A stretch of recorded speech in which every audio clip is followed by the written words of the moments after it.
कोणी एकेकाळी कोकणात एक तरुण नावी एका छोट्या खेडेगावात राहत होता. त्याचे नाव होते तात्या. त्याला केस कापणे आणि दाढी करणे हे काम खूप आवडत असे. लोकांचे केस कापताना आणि दाढी करताना तो त्यांच्याकडून अनेक मनोरंजक कथा ऐकायचा. पण जर एखाद्या माणसाने तात्यासमोर रडगाणे गायले तर तात्या त्याचे पैसे परत करत असे आणि म्हणे, हे पैसे तुमच्याकडेच ठेवा, या पैशांची गरज माझ्यापेक्षा जास्त तुम्हाला आहे. त्यामुळे तात्या अनेकदा रिकाम्या हातानेच घरी येत असे. त्यानंतर तात्याने दुसऱ्या गावात जाण्याचा निर्णय घेतला, कारण त्याला वाटले की अनोळखी लोकांकडून पैसे घेणे त्याला सोपे जाईल. मग त्याने हत्यारांची पिशवी उचलली आणि दुसऱ्या गावाकडे तो जाऊ लागला. एके दिवशी चालत असताना तात्या एका वटवृक्षाखाली बसला. दुपारचे ऊन वाढत होते म्हणून तो त्या झाडाखाली पहुडला आणि त्याचा डोळा लागला. त्याला तिकडेच खूप गाढ झोप लागली आणि रात्र होईपर्यंत तो जागा झालाच नाही. त्या झाडावर एक भूत राहत होते. रात्री जोरजोरात तात्या घुरू लागला. भूत लगेचच झाडावरून खाली उतरले आणि हसायला लागले आणि मोठ्याने ओरडू लागले, आज रात्री मला जेवणात एक स्वादिष्ट पदार्थ मिळणार आहे. भूताचा आवाज ऐकून तात्याला जाग आली. तात्या खूप घाबरला होता, पण त्याने पटकन विचार केला आणि तोही मोठ्याने ओरडला, मला तुझी भीती वाटत नाही, मी भूत पकडणारा नावी आहे. मग तात्याने त्याच्या पिशवीतून आरसा काढला आणि भूताच्या समोर ठेवला. हे बघ, हे भयानक भूत मी नुकतेच पकडले आहे. आता मी तुला पकडतो आणि तुला माझ्या पिशवीत त्याच्या बरोबर ठेवतो. पळून जाण्याचा प्रयत्न सुद्धा करू नकोस. तू कुठेही असशील, माझी पिशवी तुला शोधून काढेल. भूताने आयुष्यात यापूर्वी कधीही आरसा पाहिला नव्हता, त्यामुळे त्याला स्वतःचे प्रतिबिंब ओळखता आले नाही. तात्या दादा, तुम्ही जे सांगाल ते मी करेन, पण कृपया मला त्या भयंकर भूताबरोबर तुमच्या पिशवीमध्ये डांबून ठेवू नका. तात्या त्यावर म्हणाला, ठीक आहे, मी आज रात्री तुझ्या झाडाखाली झोपणार आहे. सकाळपर्यंत तू मला सोन्याची 1000 नाणी आणून दे, नाहीतर मी तुला माझ्या पिशवीत डांबून ठेवील. भूताने तात्याच्या पिशवीकडे एक नजर टाकली आणि ते खूपच घाबरले. त्याने लगेचच धूम ठोकली. जेव्हा तात्या सकाळी उठला तेव्हा भूताने त्याला एका मडक्यात 1000 सोन्याची नाणी दिली. शाबास, माझी आणखीन एक इच्छा आहे जी तुला पूर्ण करावी लागेल. माझ्या घराशेजारी एक मोठे कोठार बांध आणि उद्या सकाळपर्यंत ते भाताने पूर्णपणे भर, तरच मी तुला माझ्या जादूपासून मुक्त करीन. उद्यापर्यंत हे करणे शक्य होणार नाही. भूत गयावया करत म्हणाले, माझ्या आदेशाचे त्वरित पालन कर, नाहीतर तू आयुष्यभर माझ्या पिशवीत सडत पडशील. हे ऐकून भूत खूप घाबरले आणि तिकडून निघून गेले. घरी परतल्यानंतर तात्याने त्याच्या पत्नीला 1000 सोन्याची नाणी असलेले ते मडके दाखवले. तात्याने भूताची संपूर्ण कहाणी त्याच्या पत्नीला कथन केली. तात्याची बायको आनंदाने म्हणाली, तुमच्या बुद्धिमत्तेवर मी खूप खुश आहे. चला, आता आपले गरिबीचे दिवस संपतील. त्या दिवशी भूताने सकाळपासून संध्याकाळपर्यंत खूप कष्ट केले आणि गोदाम बांधून पूर्ण केले. गोदाम बनवल्यानंतर त्याने एक एक करून त्यात तांदळाची पोती भरली. जेव्हा भूत गोदाम बांधत होते तेव्हा त्याचे काका तिथे आले. भूताच्या काकांनी संपूर्ण आयुष्यात इतके घाबरलेले भूत कधी पाहिले नव्हते. भूताचे काका मोठ्याने ओरडले, मूर्खा, हे तू काय करतोयस? भूत दचकले. त्याने इकडे तिकडे पाहिले आणि तात्या जवळपास नसल्याची खात्री करून घेतली. मग हळूच काकांच्या कानात कुजबुजले, हळू बोला काका, या घरात एक खूप शक्तिशाली माणूस राहतो. तो भूते पकडण्यात प्रवीण आहे. मला आज संध्याकाळपर्यंत त्याचे काम पूर्ण करायचे आहे, नाहीतर तुम्हाला त्याच्या पिशवीत कायमचा कैद करेल. मला त्याच्या पिशवीत कैद व्हायचे नाहीये, कारण आधीच एक भयंकर भूत त्यात कैद आहे. भित्र्या पुतण्याचे बोलणे ऐकून त्याच्या काकाला खूप राग आला. अरे गाढवा, तुला माहिती नाही का, कोणतीही मानवी शक्ती आपल्यावर काम करत नाही. तू चल आता माझ्या बरोबर. आपण त्या तात्याला चांगला धडा शिकवूया, मग तो भूतांचा योग्य आदर करायला शिकेल. त्यानंतर दोन्ही भूते तात्याच्या घराच्या खिडकीतून डोकावले. मग भूताचा काका खूप जोरात ओरडला आणि म्हणाला, आज मी ह्या माणसाला खाऊन टाकेन. चल पुतण्या, एकत्र फाडशा पाडू, पण त्याआधी त्याला चांगलेच शिजवूया. पण हे ऐकून तात्याच्या चेहऱ्यावर कोणतीही चिंता किंवा भीती दिसली नाही. तेव्हा काका भूत खूप आश्चर्यचकित झाला. मग तात्या पुतण्या भूताला म्हणाला, तू माझ्या आज्ञेचे पालन केले आहे आणि सर्व कामे केली आहेस, म्हणून तू आता मुक्त आहेस. मग तात्याने काका भूताकडे पाहिले आणि म्हणाला, आता तुझ्याऐवजी मी हे भूत माझ्या पिशवीत कैद करून ठेवतो. हे ऐकून काका भूत खूप चिडला. तो ओरडला, तुझ्यासारख्या मूर्ख माणसाची माझ्यासारख्या भूताशी अशा शब्दात बोलण्याची हिंमत कशी झाली. मग तात्याने त्याचा सर्वात मोठा आरसा काका भूताच्या चेहऱ्यासमोर ठेवला आणि तात्या ओरडला, तुला या भूताबरोबर राहायला आवडेल का. काका भूत पुतण्यासारखाच बिंडोक होता. तो आणखीनच घाबरला. तात्या दादा, तुम्हाला जे पाहिजे ते करा, पण त्या भयंकर भूताबरोबर मला तुमच्या पिशवीत डांबून ठेवू नका. मी तुमच्यासाठी 2000 सोन्याच्या मोहरा आणीन, एक मोठा वाडा आणि एक दुकान बांधून देईल. तात्या म्हणाला, ठीक आहे, जर तू तसे केलेस तर मी तुला सोडून देईल. काका भूताने तात्याला दिलेले वचन पूर्ण केले. तेव्हापासून काका भूत आणि त्याचा पुतण्या कधीच त्या तात्याच्या वाटेला गेले नाही. तेव्हापासून तात्या आपले उर्वरित दिवस त्याच्या दुकानात आनंदाने केस कापणे आणि लोकांच्या मनोरंजक कथा ऐकण्यात घालू लागला. आता तो गरजूंना सहजपणे मदत करू शकत होता आणि याचा त्याला खूप आनंद झाला.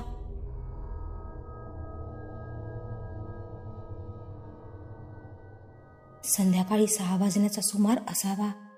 आकाशात काळेकुट्ट ढग जमून आले. वातावरणात कमालीचा उकाडा निर्माण झाला.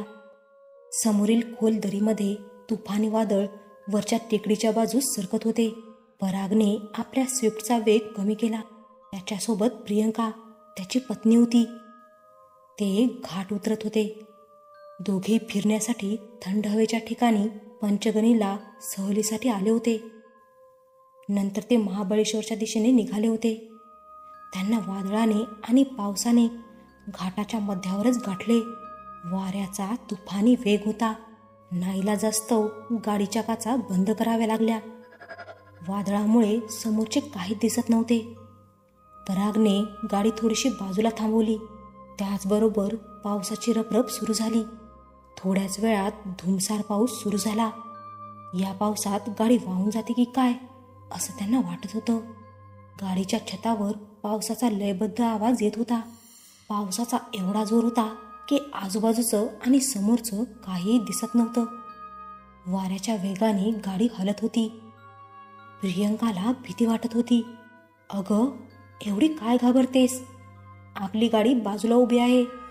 पराग तिला धीर देत म्हणाला. पावसाचा थैमान बराच वेळ चालू होता.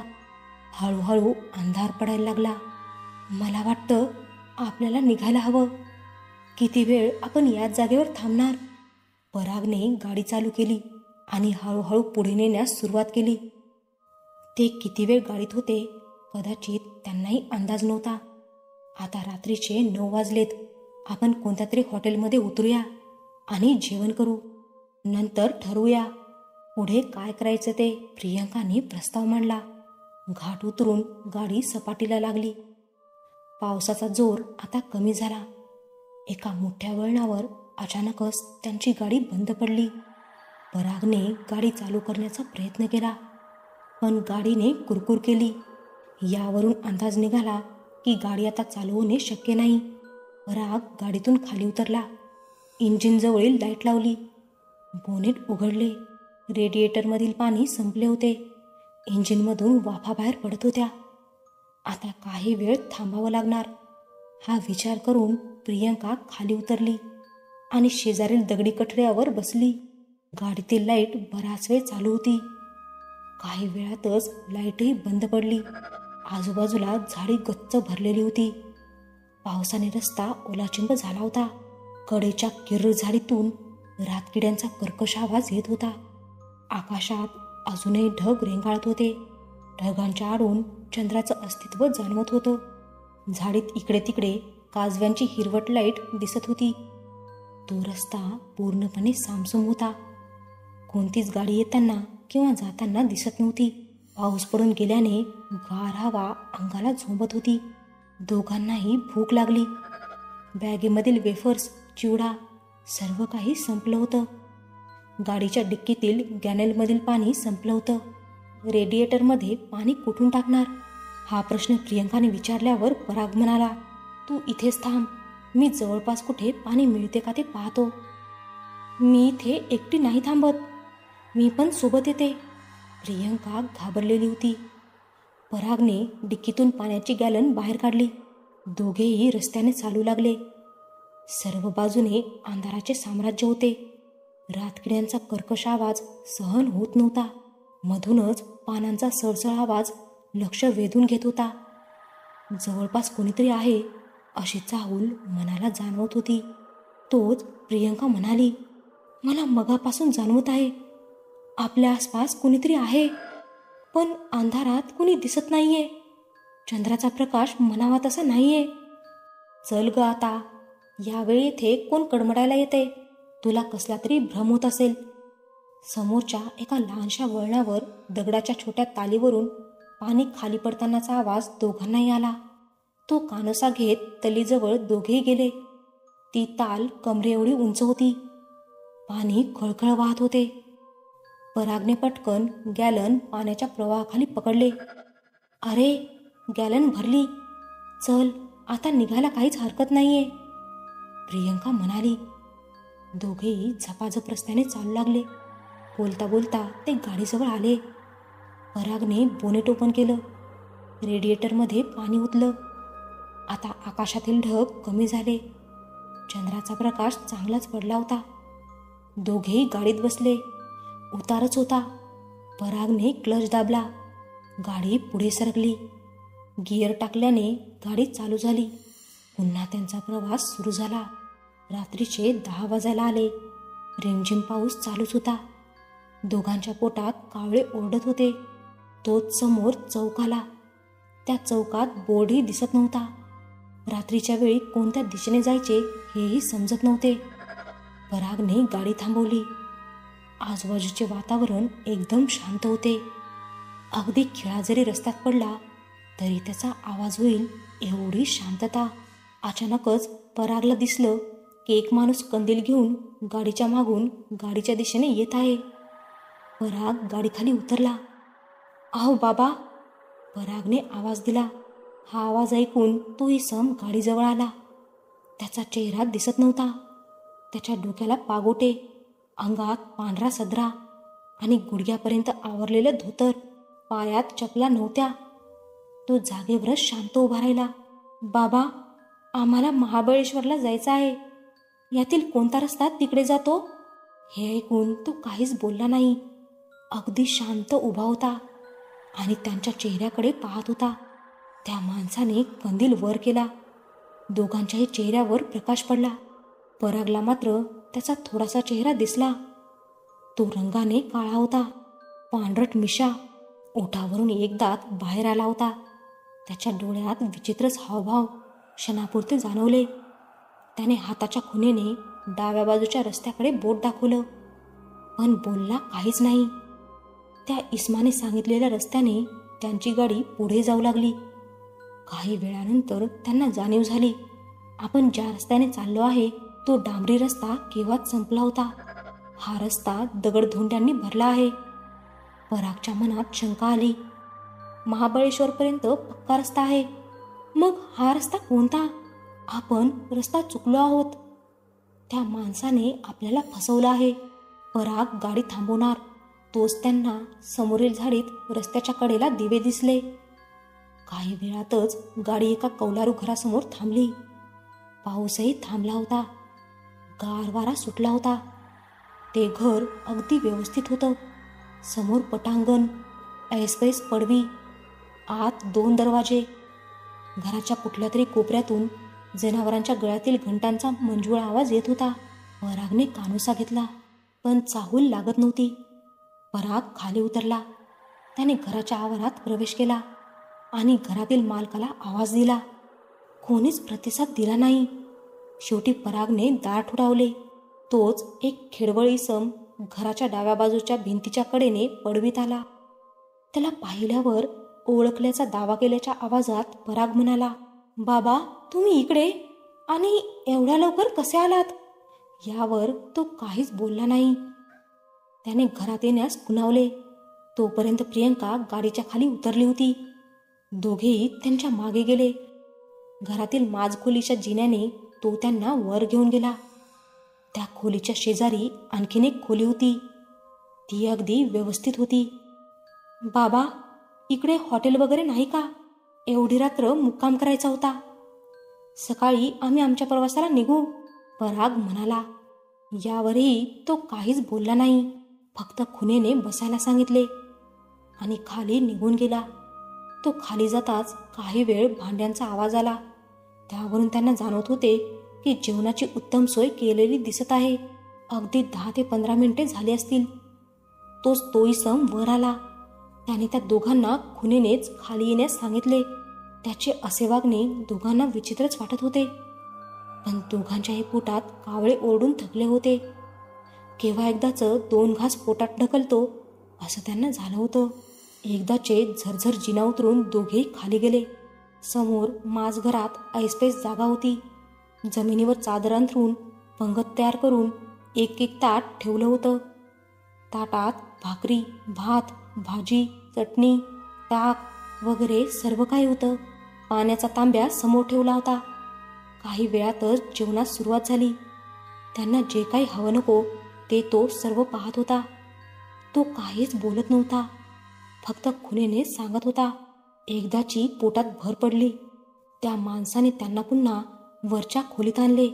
त्यांना चादरी दिल्या आणि झोपण्यास सांगितले आणि जिना उतरून खाली गेला.